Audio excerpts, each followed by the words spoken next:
Hello everyone. In this video we are going to talk about a very important concept in neural networks called back propagation, which is a method for training neural networks with several layers, okay? Whether they are called shallow or deep, right?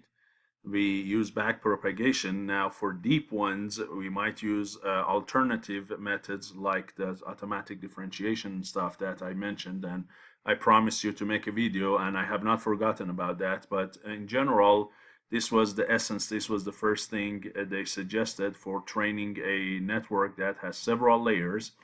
Typically the layer that is connected to the input, we call it the input layer. The layer that gives you the output, we call it the output layer. And these layers in between, if you want to give them some name, right? So this is like the output layer. And these layers in between, we call them the hidden layers. Okay? So, and you might have so many hidden layers in general. So if I have something like this and I have some training input P and their associated outputs T, right? So I want the output of the neural network A to what? To match the target values T. Remember, my training sets are the PIs and what? The TIs, and these P's and T's in general could be vectors, okay? There is no reason that they are necessarily scalars. So these are my training set. This is a supervised learning in this case. And the goal is to adapt, to change all of these weights, W's, and all of these biases, B's, right? Such that the output of the network matches what? Matches your target values. So you can do that for lots of different things like function approximation, classifications, and so on, depending on what kind of output the T's are. You can use it for regression, as I said. And again, the goal is to update these W's and B's. The activation functions, these F's, are pre-selected, okay? We choose functions for them based on the type of task we're going to use, right? So last time I showed you the hard limit function. If you remember, that was one of the things that we use in a perceptron. But here at the end of this lecture, I'll show you another one, which is a kind of smooth approximation to it. We call it the sigmoid function. And that's not the only one. We have functions that are pure linear. We have functions that are zero, then become linear, and we call it rectified linear or ReLU functions. So there are lots of different activation functions, but you have to select those, okay, ahead of time. The goal is to update the weights and biases. And the question is, how would you update the weights and biases so the output of the network matches the targets? How would you do that? Because it's not easy. In general, the output of any layer is the activation function of that layer applied to the input to that activation function, and input to the activation function is W times A of the previous layer plus B, and B and W are from that layer, and this is a recursive formula, right? So if you apply that over and over and over, you see this A is going to be a very complicated function of these W's and B's. So now if you want to use any method like a gradient descent or anything, and you want to find the derivative of this output A with respect to all of these W's and B's, that's not going to be a simple thing, right? Yeah, for instance, if I just want to make it very simple for you, let's say here, let's look at an example together, which we're going to see. So let's say this is your network here, okay? This is a network that you have, and your P here is basically a single input, and T is a single output. So a single input, single output network you have. And you only really have what? You only really have two layers. The first layer has sigmoid function. The last layer has pure linear function.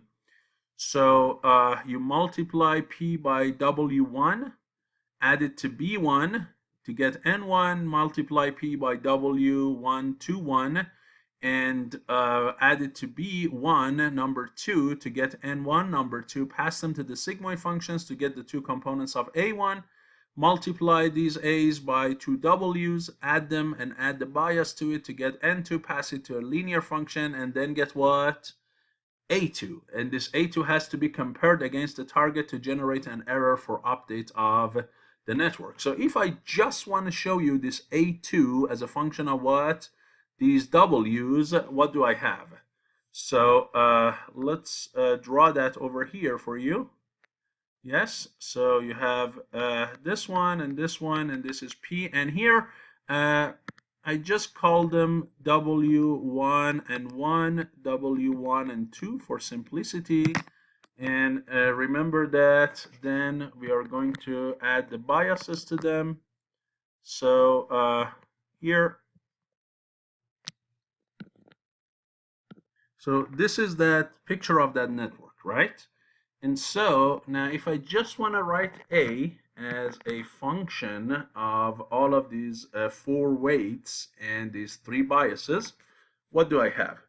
Well, A is equal to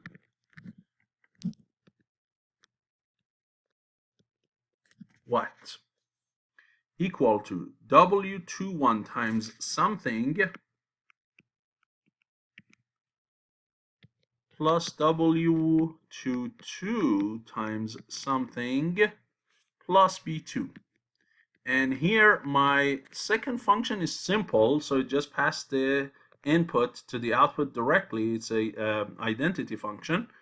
And so otherwise this whole thing that I wrote, it has to be passed to a function to get A. So here it's an easy case, but still, look at that. W21 is multiplied by 1 over 1 plus e to the negative n, where n is this guy, and n itself is PW11, and then what? Plus B1, 1. Okay, so let's go ahead and apply that, and let me get rid of those commas.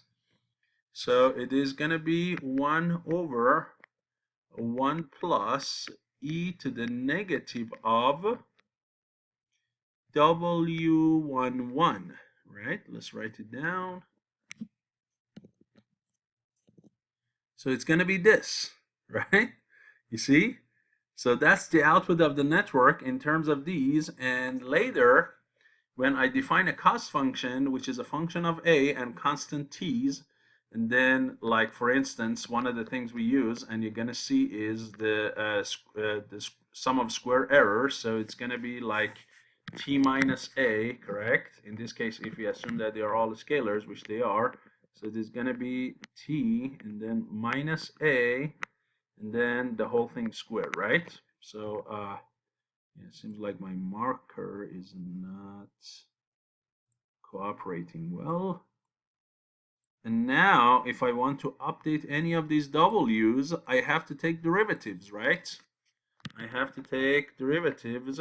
So sorry, there we go. So now what should I do? I should say, for instance, w, I should use the steepest descent, right? I said the new W11 is whatever the old one was minus some learning rate alpha times partial of cost function with respect to what?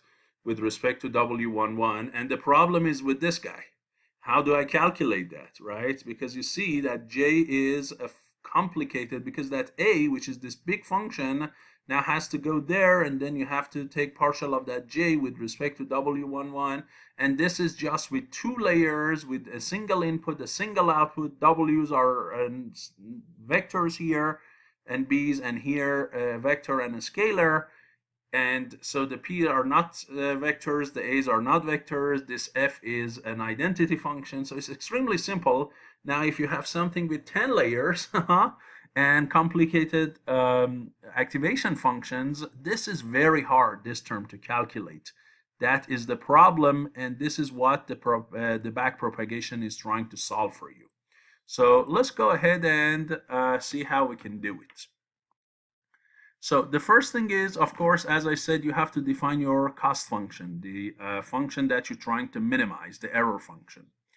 And for many simple neural networks, for instance, if they are a multi-layer perceptron, we try to do some classification, we use the min or sum square error. Now, is that the only the only cost function? Absolutely not. There are lots of other ones like cross-binary, cross-entropy, and so on. Depending on what you want to achieve, there are different cost functions that you need to be aware of, and whenever I go to any of those tasks, I'll tell you what kind of cost function is good to use. But here, for this simple task, I'll use this for a multi-layer perceptron for classification. I can use either mean or sum squared error, which is simply error transpose times error, or t minus a transpose times t minus a. In general, remember t and a could be vectors. In this case, they are scalars, but in general, they are vectors. So in order to get the norm, I can use the transpose of this function, the error times itself. And now, as I said, I have to say the weights are the new weights are the old weights minus some alpha, which we call a learning rate, times the partial of cost function with respect to W's, and a similar rule for updating what? The biases, okay? So we have to use the steepest descent method. And as I said, and the goal is what? To update these W's and B's, and this guarantees that this J will go to what? To the minimum J. It will be minimized. And again, remember this alpha, it has a name, and what's the name of this guy? It is called a learning rate. And there is a lot of discussion about this learning rate. I'll get to it at some point. But here the goal is not to talk about learning rate today, okay? The goal is for us to talk about the back propagation. So how much should we select for this alpha? That's a separate discussion. And one of the videos I have under machine learning, if you look at it, and it's one of my popular videos, it's called Levenberg-Marquardt algorithm. And that algorithm is all about how to tune this parameter alpha such that you can get a better convergence for hard cases of this cost function. When there are plateaus and sharp changes and so on, how would you tune this parameter alpha as you go along? So this alpha depends on your progression of the error towards zero, and some people call it the scheduling function, okay, for the learning rate based on the epoch or something. So let's see how we calculate these derivative terms, these hard things. The hard things, remember, are these two guys. How do we calculate them? So what do we do? The essence of back propagation is chain rule. If you know chain rule, you should be good. So what do? We say, well, I don't know J directly as a function of W's, right?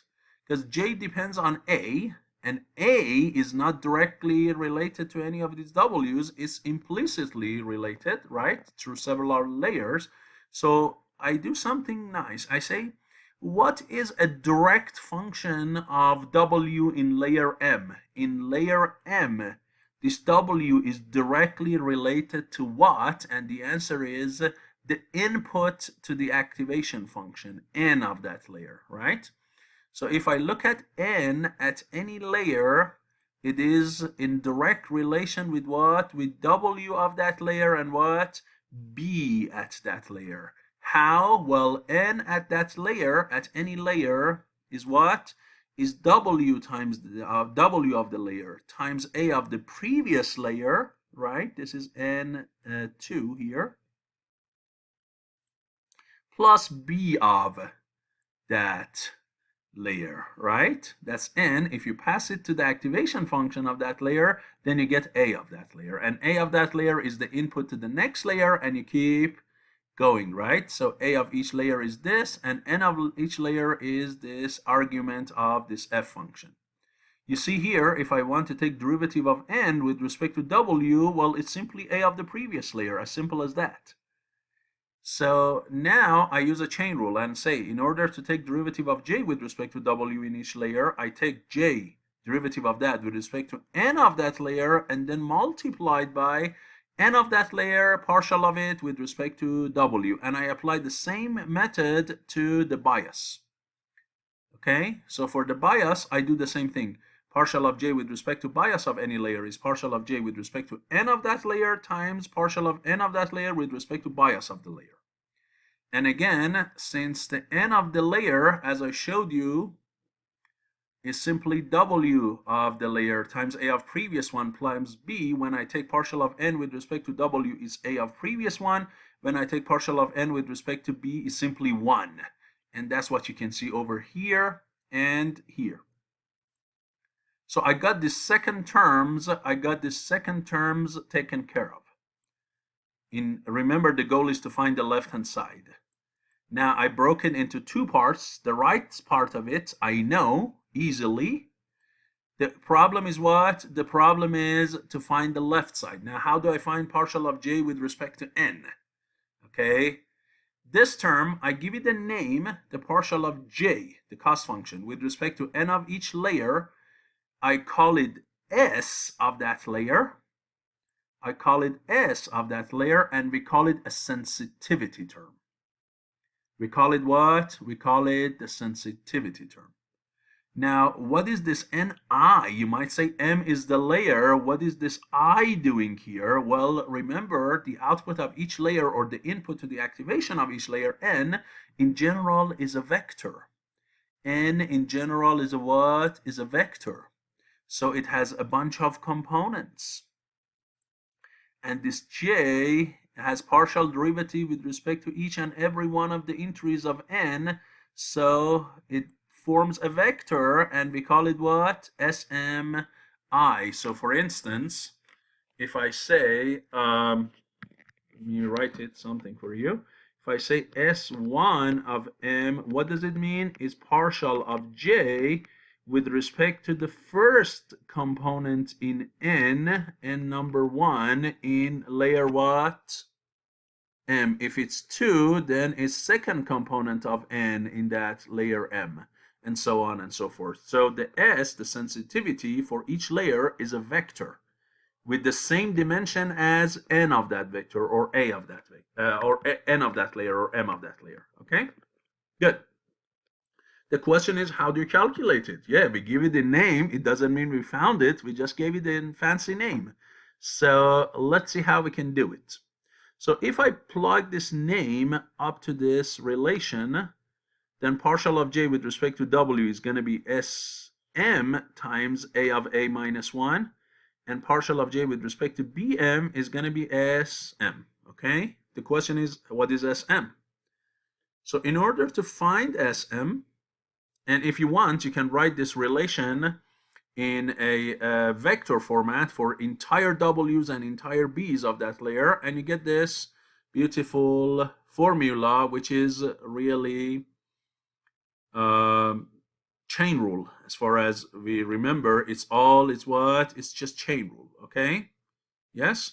So we plug this result up here, and then we plug this back in these relations. If we do that, we get these update equations in vector format for w of any layer and b of the layer. Again, the question is, what is s? So let's see how we do the s. Now, in order to do the s, remember the definition of s is partial of s with respect to n of that layer. Now, partial of j. Now, j is this guy, this sum squared error, and n is that. So if I take partial derivative, remember t is constant. This t is what? Constant. So this partial derivative is going to be negative 2 ti ai, right? This term, times partial of a with respect to that n.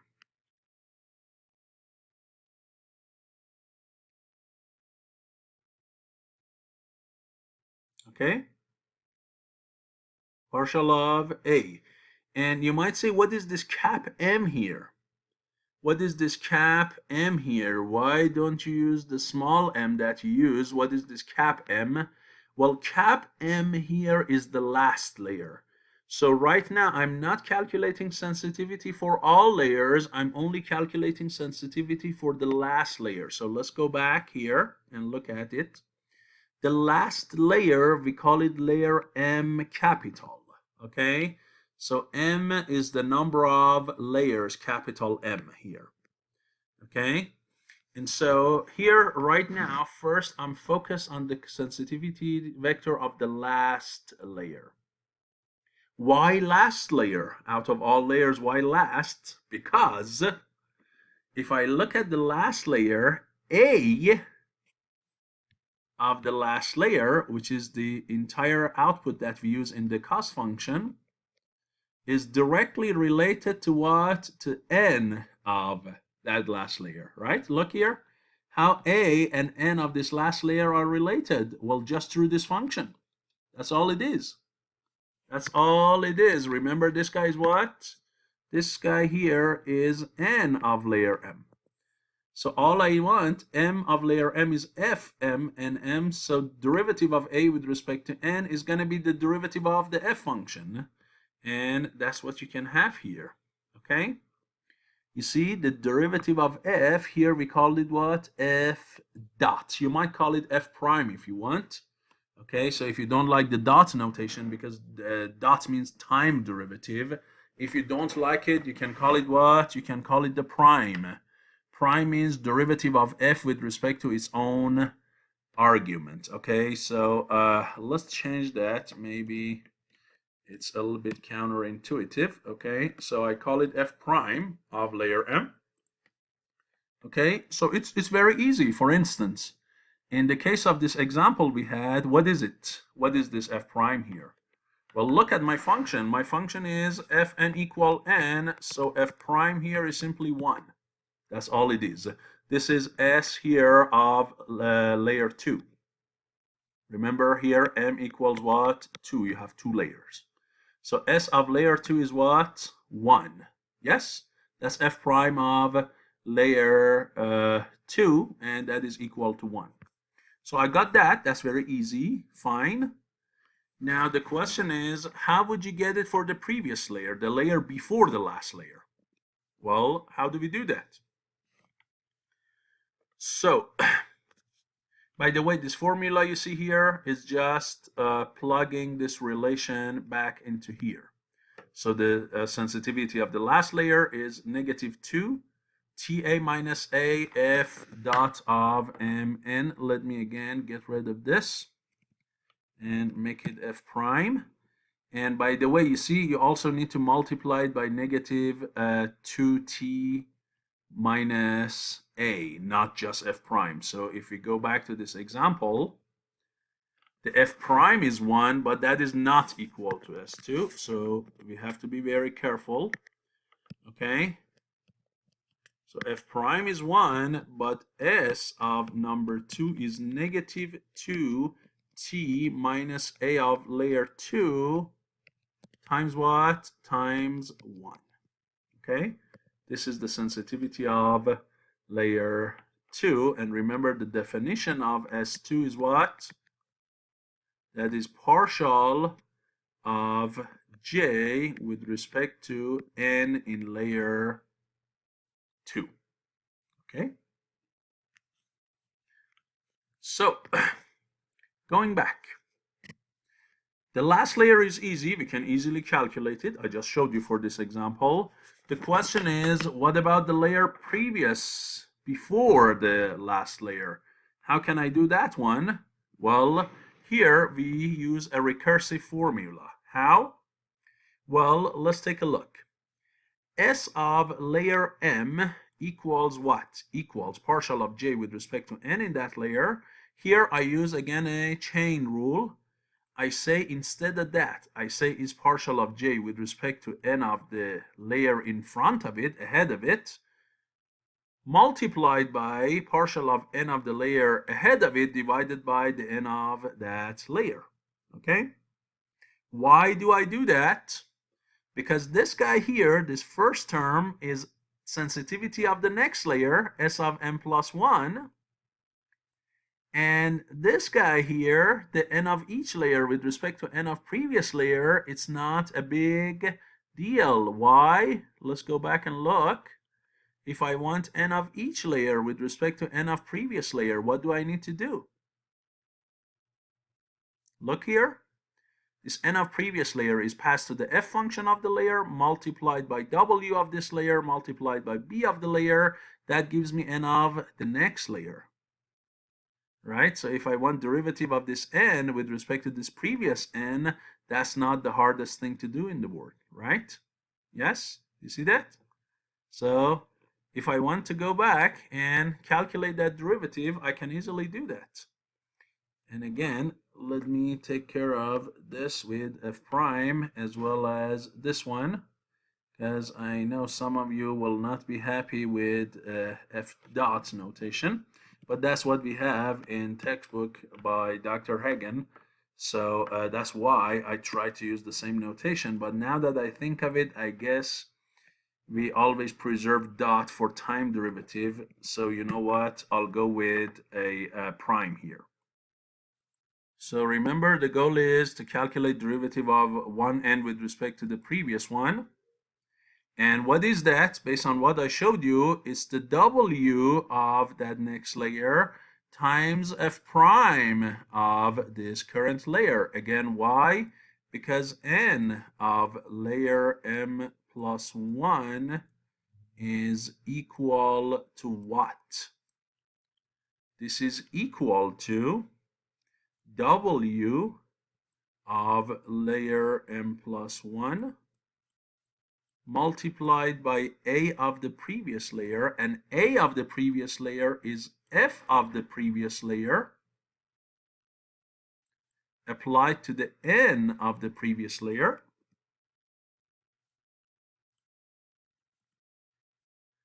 plus b of the previous layer, right? So w of m plus 1 multiplied by f of m applied to the n of m plus b of m plus 1, that is n of m plus 1. And now if I want to take derivative of m plus 1 with respect to nm, that is going to be this w multiplied by the derivative of this function. That derivative, I call it f prime, and this w is there, okay? You see? So now I can relate s of layer m to s of layer m plus 1. So if I have s of m plus 1 from this formula, I can calculate s of m. In other words, I go backwards.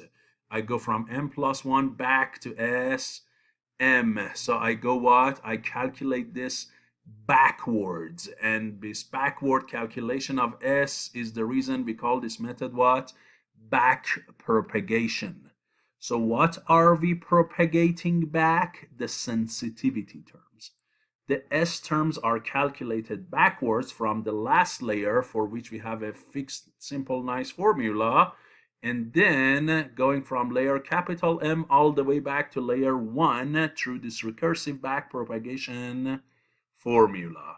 And once I have all the S's, guess what? I plug them into this formula up here. Once I have all the S's, then I can calculate my what? My update terms. For what? For W and B. The only other thing we need to calculate, in addition to the S's, are the A's. So I also need to have the A's when I want to do the propagation. And to update the weights, I need the A's. How do you get the A's? Well, this time you need to go forward. This time you have to have the P's. You have to start with some numbers for W and B. It could be random. You don't need to have any good guess of the final numbers. You just start with some guess for W and B, and then you move forward. You do the forward propagation, basically. And through this, you calculate all the N's and all the A's, so you can use those A's in what? In this update equation. So you see, it is back propagation, but before you can do back propagation, you have to first, starting with some random weights and biases, you have to do a forward propagation to get all the N's, especially A's, which is what we care about, the A's. And then what?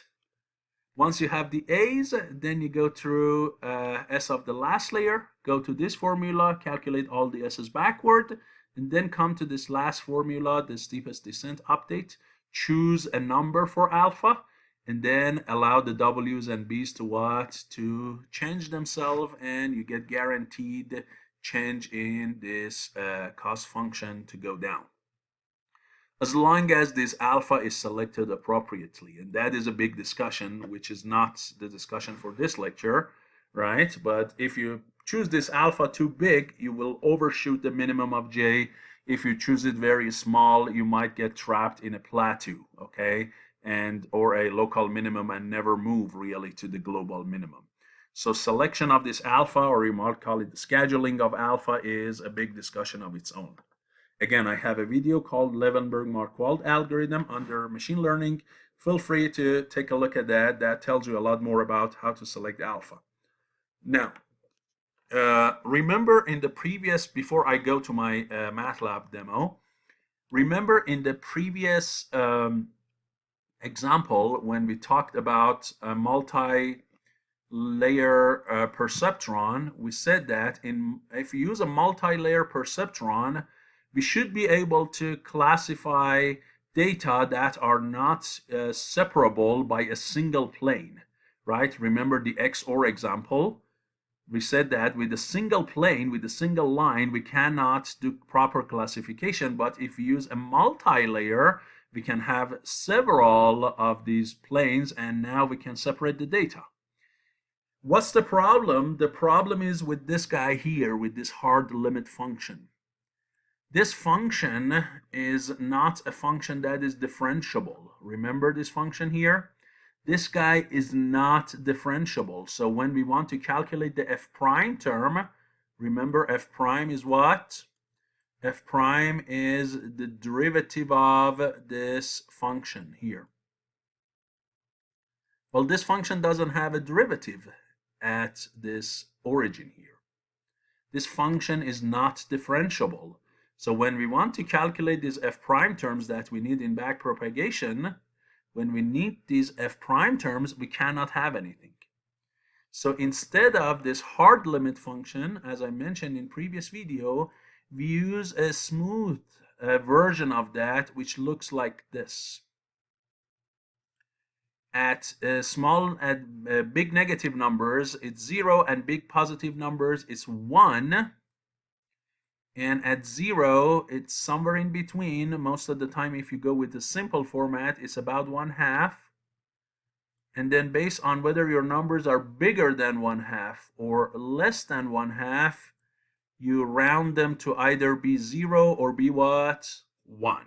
Okay? So you can still get only 0 or 1 and do a binary classification if you do a rounding operation on what? On the result of this a. You have to round it. But the good thing about this function is it's a smooth function. Now, what kind of function is that? We call it the sigmoid function, and we use that in multi-layer perceptron, and the sigmoid function is this guy here, okay?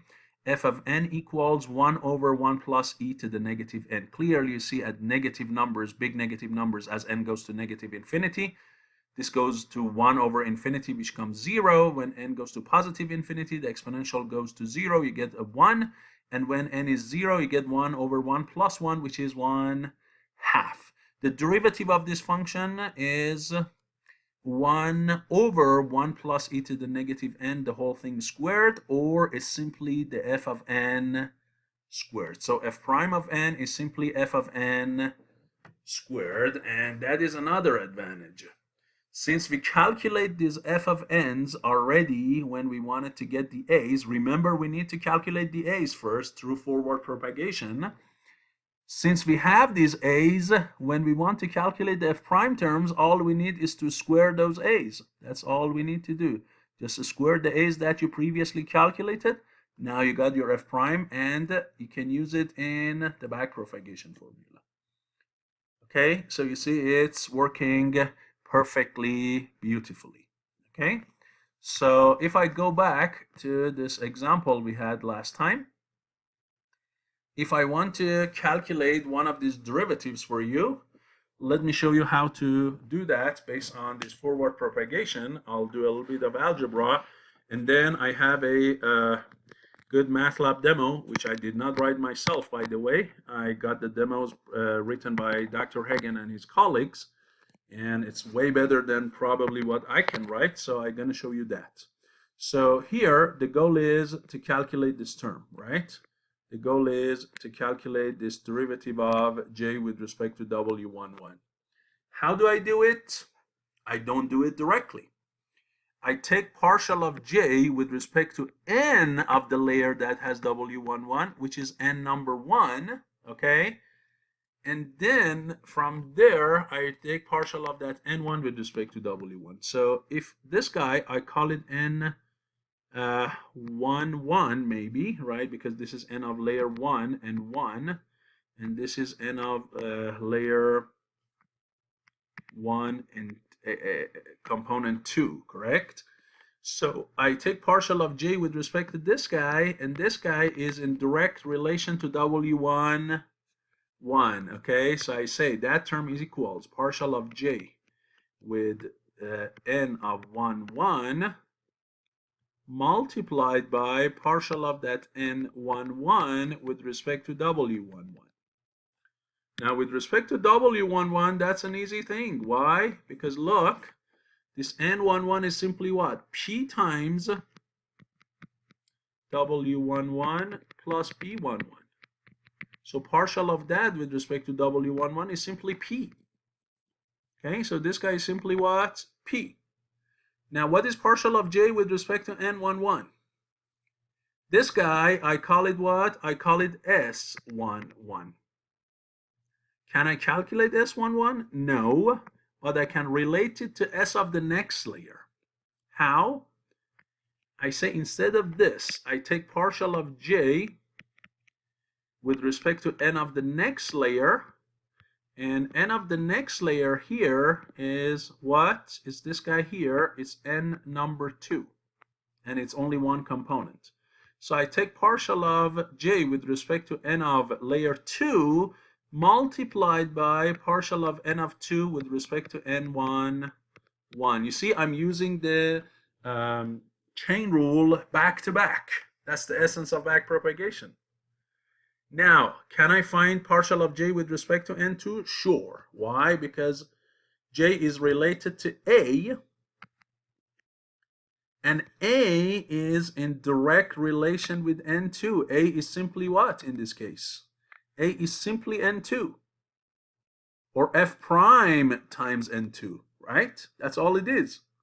So it's f prime of layer 2 times n2, so it's simply 1 times what? Times n number 2. That's your A of the last layer, A of layer 2. Okay, and this A is of course A of layer 2. So what do I do here? For this guy, it's easy. Again, I use a chain rule. I say partial of j with respect to n2 is partial of j with respect to a2 times partial of a2 with respect to n2. I write it like this, times this guy. Now, first let's calculate this. What is this one? Partial of j with respect to a2? Well, it's basic calculus. It's going to be negative 2, right? It's going to be negative 2 times ta minus 2.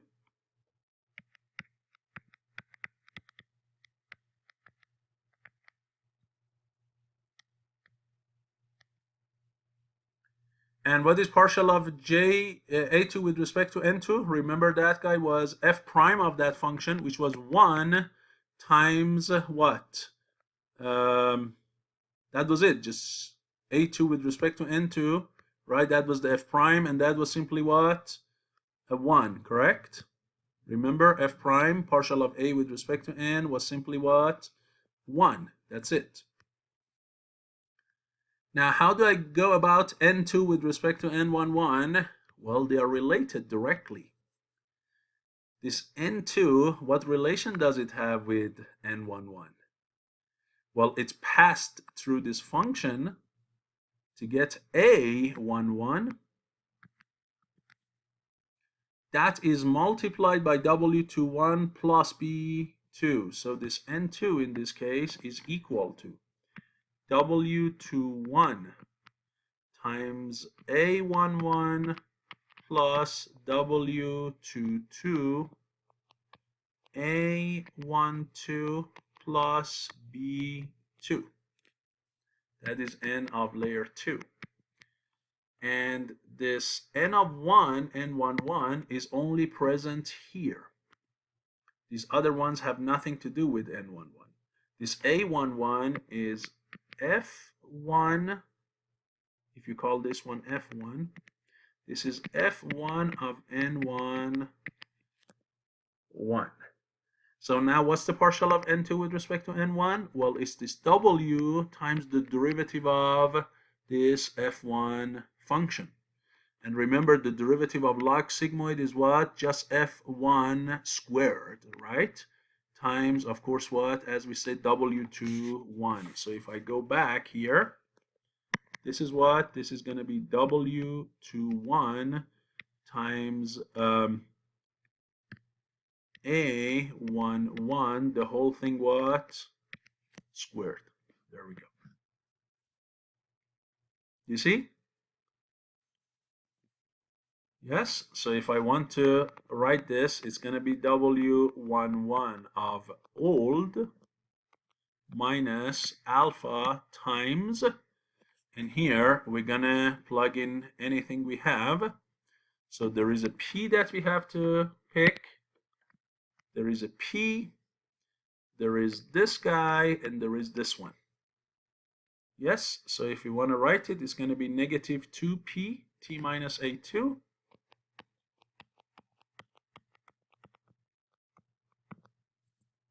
times w21 a w21 a of 1, the whole thing squared. There we go. That's your update equation.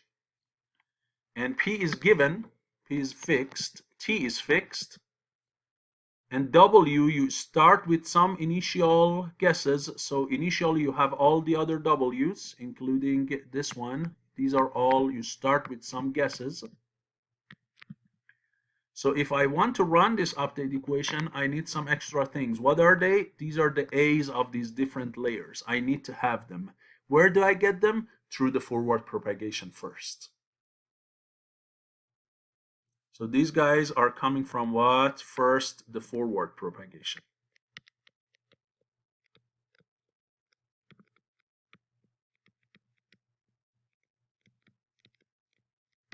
Sorry for my bad handwriting. I know you say, what kind of handwriting is that? You're right. It's really hard to write beautifully. And I don't want to waste time typing all of this. Okay, and you can do a similar thing for the biases too. And so this is the essence of what? The back propagation. Now let me show you the beautiful demo here. So this is a demo, and in MATLAB you can access this demo simply by typing NND11BC. That's all you need to do. These are all the demo files that Dr. Hagan and his colleagues, they wrote, and it belongs to them. All credit goes to them. I do not claim anything. I'm just running it to show you, okay? And the goal here is to see if for any specific input and any specific output, if I want to update my gains in one epoch of the back propagation, how do I do it? In this case, the target is a specific function, and that function is 1 plus sine of pi times pi over 4. Okay, so if I go back here to my the input is p, the output t is equal to, let me write it for you here. So t is 1 plus, and it's what? It's sine of pi times p, the input, times, so here you're doing a function approximation. What we are doing here is approximating this function 1 plus sine of pi times p over 4. Okay, here we are doing function approximation and with a 2-layer perceptron, but you see the functions we are using in perceptrons are sigmoids and what? Pure linear. Both of them have basically the first derivative. They're both differentiable. so we can smoothly run our back propagation. Okay, if these functions were like hard limit or ReLU function or stuff like that, they don't have beautiful derivatives all over the place.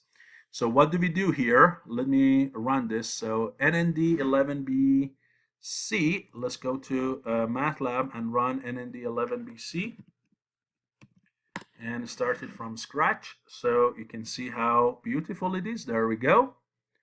So the input, you can choose any number that you want. Do you want, here you're creating training data, and at the same time you're creating training data, you're training the network with it, okay?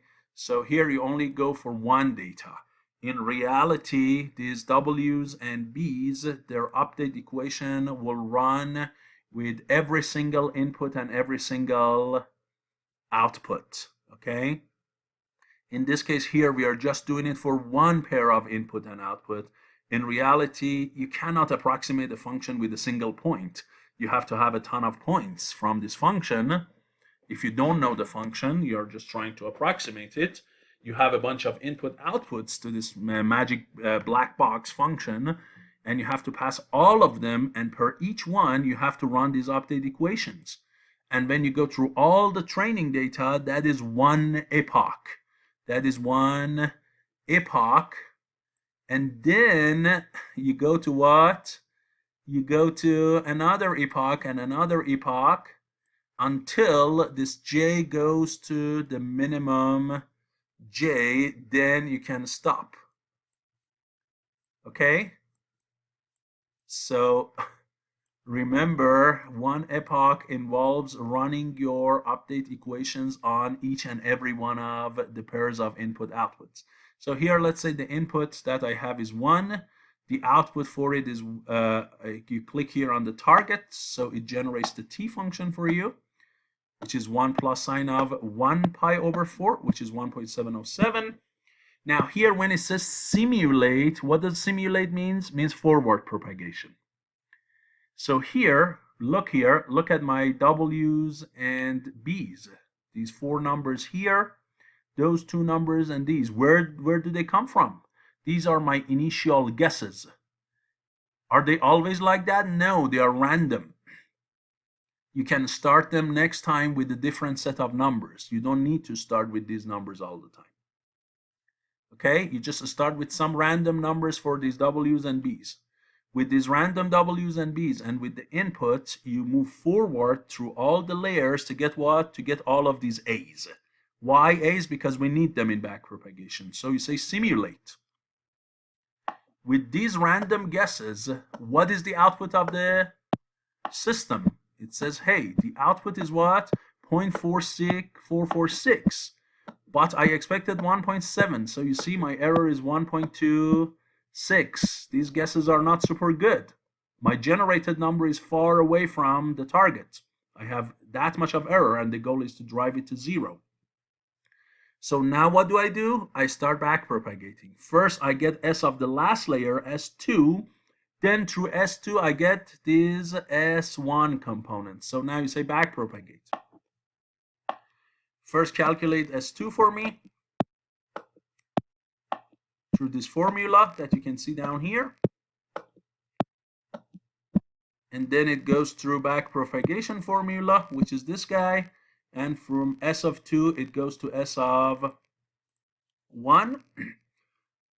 So you see sensitivity of the second layer is a single number. For the first layer, it's a vector because you have 2 outputs, so you have 2 sensitivities. It's a vector. Now that I got the S's, I can plug them into my update equations, and then you'll get what? You'll get some new values for W and B. So now you say update, and it is gonna update. You see here, your W1 got updated, your B1 got updated, W2 and B2.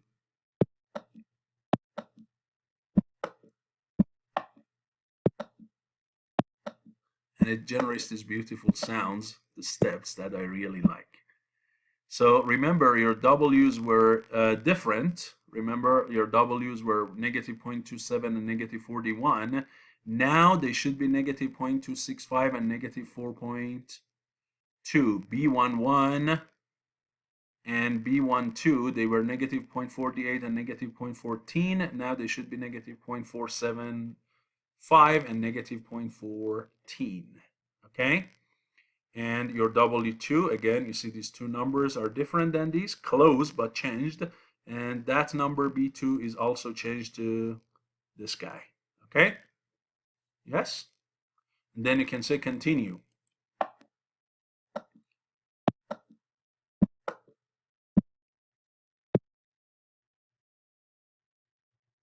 Okay? And this is a simple what? A simple example of one epoch with one single input and output. And here the value of the learning rate is not provided. Okay, it's hidden inside the code, so you cannot change that. But in general, it's not really hard to write these equations and make something to simulate all of this. Now, of course, adding these animations will take you a lot more time, but if you're just after writing a code to calculate the A's, to calculate the S's, and to do the updates with a specific alpha, that should not be super hard. This time I prefer to go with this example because it's really good and it has a beautiful animation. So hopefully now the idea of back propagation, which is an essential topic in neural networks, is a little bit cleaner to you and you know what it means, and in future lectures we are going to use that. So thank you so much for your attention. I'll see you in the next video.